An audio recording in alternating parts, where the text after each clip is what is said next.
one issue that we've been tiptoeing around, I want to address it straight away, is question of race. I mean, is it that there are some things about a black culture which are very attractive, not just to black youths, but also to white youths and Asian youths who follow it in some ways? And is there a bad side to that which causes these problems? Well, I think so. And I said MTV earlier. I think this, unfortunately, when you survey them, young people will say they spend 6-7 hours sat in front of MTV Base. And the kind of culture that is glorified there is men with their cars and their babes and bling and so on.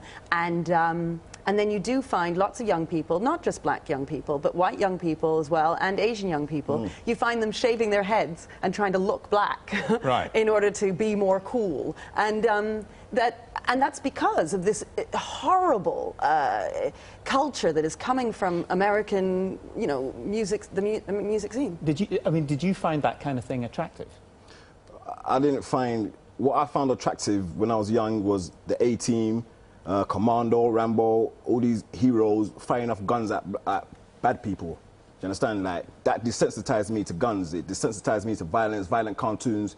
Psychologically, it desensitizes you. So, well, as human beings, when we see something happen, it should traumatize us. We shouldn't be able to walk past or to capitalize on it. Do you understand what I'm saying to you? Like, we're supposed to be traumatized. But as majority of us, we're not traumatized. Like, these things happen, and it's not really nothing much for them to take in. Do you understand? I'm trying to figure out, though, why it is that the politicians, David Cameron today, and also I think Ed Miliband, to an extent, suggested that gangs are behind this, and you seem to be suggesting it's far more complicated than that. I mean, do you think there are gangs involved in the organisation of this, or not really?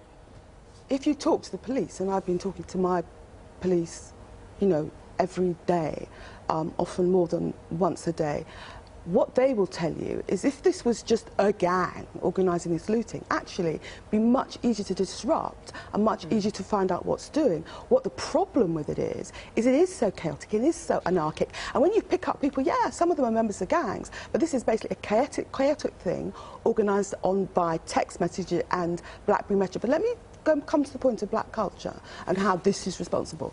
First of all, not all of these looters are black, not even in Brixton, and if you're in Manchester, most of the looters are white. But there are issues with some of our young black people, particularly some of our young black men. But I won't have black culture stigmatised. My parents were the generation that came here in the 50s and 60s, were churchgoers, worked 2 jobs, loved the Queen. More than you love the Queen, they love the Queen. And they were so... Yeah, you don't tell me that, black culture. You don't know how much I love the Queen or otherwise. The Queen, and furthermore, they were really grateful to be allowed to come here and work. So there is nothing intrinsic about West Indian culture which leads to criminality. But I know, I live in Hackney, I know what goes on. There are issues about some of our young black men, but let's not stigmatise black culture as a whole, because that doesn't take us... Without doing that, to take matters